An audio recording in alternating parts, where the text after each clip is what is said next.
गंगा और घाघरा के मध्य में है लोकनायक जयप्रकाश जी का घर। हम उन्हीं के आशियाने में हैं। आज रात को रुकना हुआ है।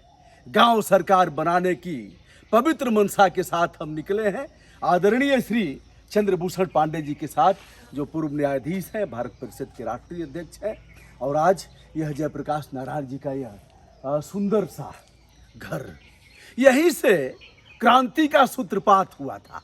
हम दिखाते हैं कहाँ वह सोते थे, किस कक्ष में रहते थे, किस बर्तन में खाना खाते थे और कैसा था उनका निजी जीवन। यहाँ प्रभावती पुस्तकालय है, मैं यहीं से दिखा करके आगे बढ़ता हूँ। आप हैं श्री अशोक कुमार सिंह जी, यहाँ क्या देखते हैं आप? मैं व्यवस्थापक हूँ, यहाँ के व्यवस्थापक हैं। तो हम लोग आगे बढ़ते हैं। अंकित जी हैं, अधिवक्ता हैं। और आप अपना शुभ नाम बताइए एक बार। राम जी, तो हम लोग आगे बढ़ते हैं सर। अशोक जी दिखाएं। पहले तो आप देख रहे हैं चारों तरफ बाग बगीचा, और इसमें लीची है, आम है, नारियल है, बेल है, कटहल है और इस तरह की तमाम वनस्पतियां हैं जिसका अवलोकन आप कर रहे हैं। यहाँ तापमान काफ़ी संतुलित है अन्य स्थानों की अपेक्षा।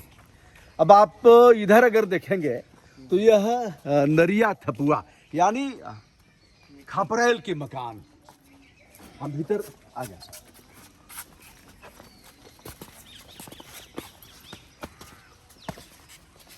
आ जाए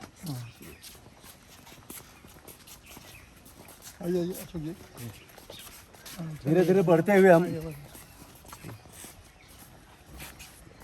यह मकान 1951 में लोकनायक जयप्रकाश जी ने खुद इसको बनवाया था। 1951 में जी। और 1952 में विनोबा भावे जी आए थे भूदान आंदोलन में। अच्छा। तो इस टोले का नाम उस समय जयप्रकाश नगर रखा गया जी। लेकिन सरकारी विभाग में राजस्व नाम इसका नहीं हो पाया अभी तक।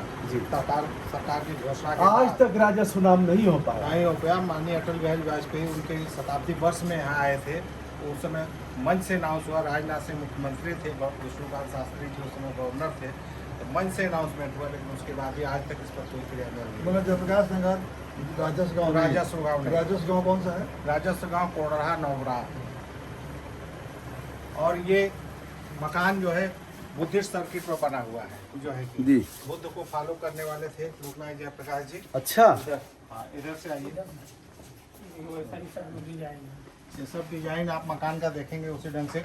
और इस पूरे मकान का जो ढांचा है, इंफ्रास्ट्रक्चर है, इस ढंग से है कि सुबह से शाम तक के सूर्य की रोशनी के बीच जो है कि हर कमरे में सूर्य की रोशनी जाती है। अच्छा। यह चंद्रशेखर कक्ष, उनका चित्र भी लगा हुआ है। क्या चंद्रशेखर जी इसमें रहते थे क्या? चंद्रशेखर जी सन 1952 से यहाँ सनातन जीवन से आना शुरू किए थे जी। तब से आते थे। तब जयप्रकाश नगर और यहीं रुकते थे। और ये प्रधानमंत्री थे तब भी, तो प्रधानमंत्री नहीं थे तब भी ये सांसद जो है कि भी आते थे तो इसी कमरे में रुकते थे। अच्छा। शांति से, वाह। बिना एसी वगैरह के खड़े आप देख रहे हैं चंद्रशेखर जी यहाँ रुकते थे। उन्हीं का जैकेट है क्या? ये उन्हीं का ये जैकेट वगैरह। यह पूर्व प्रधानमंत्री चंद्रशेखर जी का यह जैकेट है, इनका मफलर है, उनकी बनियान है और यह है धोती कुर्ता। और इस छोटे से बेड पर वह सोते थे। और छोटा सा रूम है, लेकिन यह देख रहे हैं ऊपर सरपत है और लकड़ी का बना हुआ है। एक सामान्य सा पंखा है। आगे बढ़ते हैं हम।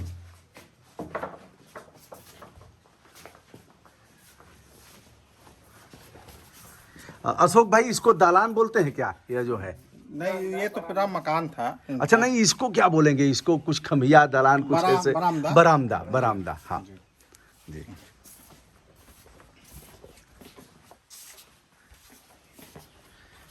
यह देखिए आंगन है, खूबसूरत आंगन। ये यहाँ खाना वाना खाते थे उस समय लोग अच्छा। बैठ करके। अच्छा। उसी समय का ये बर्तन वगैरह है जो है कि अच्छा। फूल का स्कूट, यही सब उस समय का बर्तन हुआ करता था जो है कि दादी माँ और दादाजी के समय का यह बर्तन, जिसका अवलोकन आप यहीं से कर लेते हैं। बर्तन तो कर रहे बहुत हैं। था, बहुत से लोग उठा ले गए। ये अच्छा। जो बचा खुचा है उसको रखा गया है संरक्षित करके। और इस आंगन का सबसे ऐतिहासिक चीज ये करोटन का पेड़ है। अच्छा। ये करोटन का पेड़ तो कई बार सूखा निकला, इसको बाद में दोबारा जो है कि जब भी गड़बड़ होता है तो मैं उसमें लगा देता हूँ याद अच्छा, के तौर पर। और यहीं कुर्सी लगा करके माननीय लोकनायक जयप्रकाश जी लोगों से संवाद करते थे, उनका हाल चाल कुशल क्षेम पूछते थे। और उस परंपरा को चंद्रशेखर जी ने भी रखा। अच्छा। जब भी चंद्रशेखर जी आते थे वो भी यहीं बैठ करके लोगों से मिलते जुलते थे। जी। और एक वाकया है, मोहर सिंह डाकू का नाम आपने सुना होगा। जी हाँ, जी हाँ। मोहर सिंह डाकू यहाँ आए थे और 3 दिन तक यहाँ रुके हुए थे। अच्छा। और किसी को पता नहीं। तो जिस दिन उनको जाना था अंतिम दिन जो है कि यहीं आंगन में सबसे मिल रहे थे जयप्रकाश जी, और सब लोग मिल के चले गए। तो इस खम्भे के पास बैठे थे मोहर सिंह जी। तो उन्होंने पूछा कि राउर कहाँ घर बा, अच्छा। कहाँ से आयल बनी, राउर का काम बा। जी। तो जा कर के पैर पर अपनी पगड़ी रख दिए, अपना परिचय बताए। तो पूछा कि कब का आयल बनी थे, 3 दिन से। कहाँ रुकल बनी, बताया आश्रम में खाना वाना। तो नाश्ता कह क्या चाहता नहीं हमसे, कह हम सरेंडर करना चाहते हैं आपके नेतृत्व में। तो उन्होंने कहा कोई समय दिया उन्होंने कि दिल्ली इस तारीख को जो है कि मैं रहूँगा और दोनों स्टेट के मध्य प्रदेश और उत्तर प्रदेश सरकार से बात करूँगा और केंद्र सरकार से क्या हल निकल सकता है। तो उनके देख रेख में 91 डाकू ने चंबल के उस समय जो है कि सरेंडर किया था। अशोक भाई, अभी तो हो सकता है कि जैसे मनसा खराब रही हो मोहर सिंह की, आकर के यहाँ उनका हृदय परिवर्तन हो गया हो।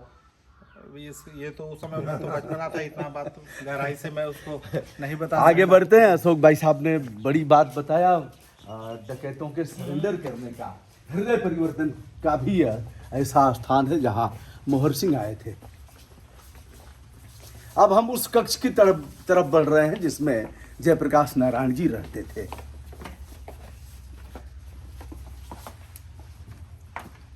सिंहासन खाली करो कि जनता आती है, जिसने ऐसा नारा दिया उस जयप्रकाश नारायण जी का यह घर है और यह पलंग है उसी समय का। ये उनके शादी का पलंग है। अरे वाह वाह वाह। और ये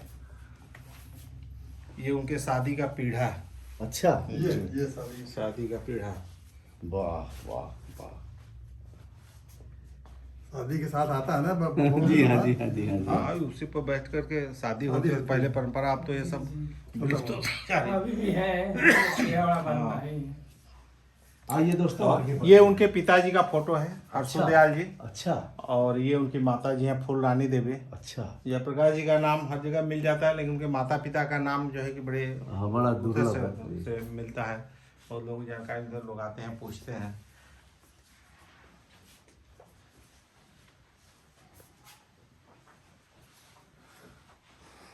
ये उनके सेविंग करने का स्थान। अच्छा। हाँ, ये जो है कि उस समय का ये था, यहीं खड़े होकर के अपना सेविंग यहाँ करते थे सेविंग। आदम का ऊपर आईना भी है, यहाँ सेविंग के सामान रहेंगे और फिर यहाँ खड़े होकर के और फिर ऐसे। इसमें दराज भी है। जी जी जी जी जी।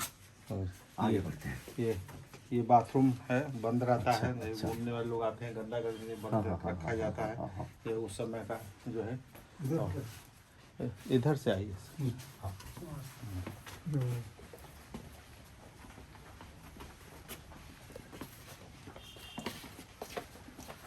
ये चूंकि जमींदार थे उनके पिताजी, तो ये लोगों का डबल आंगन का मकान हुआ करता था। हाँ। तो ये इधर लोग रहते थे, फैमिली के लोग, और इधर जो है कि खाना वाना का सर्वेंट क्वार्टर था। हाँ, पहले मकान से बनता था कि खाने का अलग हिस्सा होगा।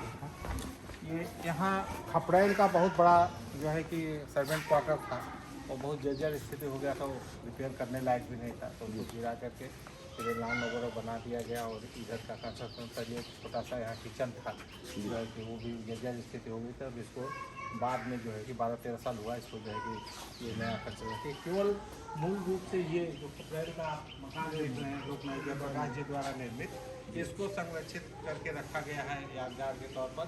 बाकी सब डेवलपमेंट जो 86 के बाद का। जैसा कि अशोक जी ने बताया, यह पुराना मकान उन्हीं के समय का निर्मित है। यह पैतृक आवास है, शेष बाद में समय समय पर बनता रहा, लेकिन यह पहले का ही है। मूल रूप में कोई छेड़छाड़ नहीं की गई है। नहीं किया गया इसके साथ। जी। इधर से बाहर निकलेंगे।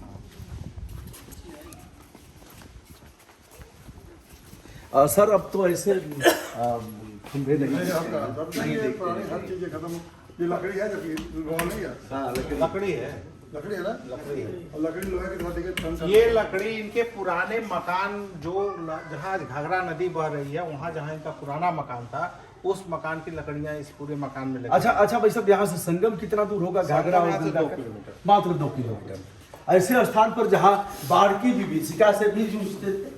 बाढ़ तो जब बाढ़ तो यहाँ जो है कि 77 में जब जनता पार्टी सरकार बनी जी। तब यहाँ रेगुलेटर बना। उसके बाद जो है कि बाढ़ के बंधे के अंदर बाढ़ आना कम हो गया तो सीपेज का पानी लगता है। नहीं तो उनके जो सामने जहाँ कपड़े वाला मकान है वहाँ सीढ़ी पर जाके नाव लगती थी। 3-3 महीना तक यह पानी से पूरा भरा रहता था, जलमग्न रहता था। हम लोग खुद उसके भुक्तभोगी हैं, चौकी पर चौकी रख करके हम लोग 3 महीना गुजारा। दोस्तों, देश की 2 पवित्र नदियों के संगम तट पर जयप्रकाश नारायण जी का यह निवास है, जहाँ चंद्रशेखर जी अक्सर आया करते थे। अशोक भाई साहब, एक वाकया याद आ गया सर। यहाँ चंद्रशेखर जी जब अंतिम बार आए थे बहुत रोए थे, फपक फपक कर रोए। वो सुरमनपुर स्टेशन का दृश्य। अच्छा, सूर्यमनपुर स्टेशन का, लेकिन यहीं आ रहे थे। सुरमपुर स्टेशन, बलिया स्टेशन पर भी ट्रेन रुके थे, वहाँ भी ये गेट पर आए लोगों को देख करके। तो लगा होगा ना कि हमारी ये बंसी अब नहीं आ पाएंगे। और जाते समय जब यहाँ 12 अक्टूबर 2006 को जब अंतिम बार यहाँ से जब जाने लगे, सुबह यही वक्त था, तो गेट पर गए तो उनकी आँखें नम हो गई जाते समय कि फिर अब नहीं आना है। आस हो गया होगा उनको।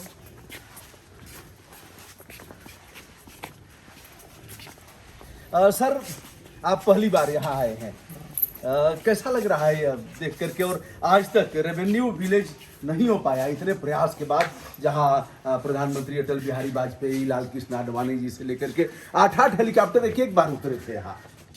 अब देखिए, आप जानते ही हैं कि राजनीतिक लोगों का मनसा हर चीज़ में राजनीति खोजना चाहता है। तो अब रेवेन्यू विलेज में इसलिए मुझे अभी कल ही मालूम हुआ, अशोक जी ने बताया जी कि यहाँ जयप्रकाश नारायण जी कहाँ पैदा हुए, जी। इसको लेके भी उत्तर प्रदेश और बिहार सरकार में अब विवाद चल रहा है। जी। बिहार सरकार कहते हैं कि मेरे यहाँ पैदा हुए जी। और ये कहते हैं कि हमारे यहाँ पैदा हुए। जी।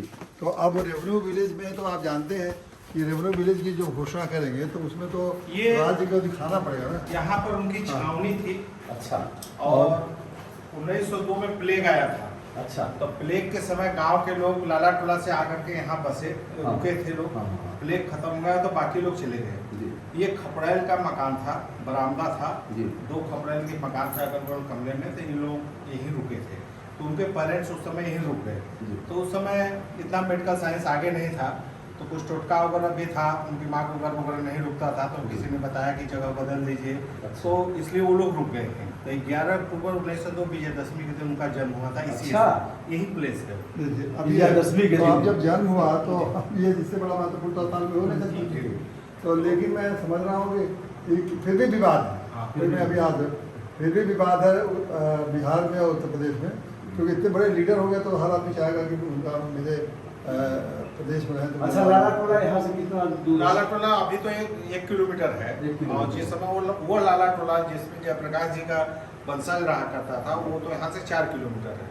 अच्छा। जो एकदम रिविलगंज के किनारे वहाँ था लाला टोला, तो नदी का कछाड़ था, नदी के किनारे वहाँ था। ये 3 बार जो है कि बसते बसते तब विस्थापित होकर के लोग यहाँ आए कटान की वजह से जो है कि। तो दोस्तों, बने रहिए हमारे साथ और फिर हम और कुछ यहाँ का दिखाते हैं। मैं हूँ ब्रजभूषण दुबे, आदरणीय श्री सीबी पांडे जी के साथ और अशोक भाई साहब जो यहाँ के व्यवस्थापक हैं, और तमाम मित्रों के साथ सादर आभार, मंगल कामना।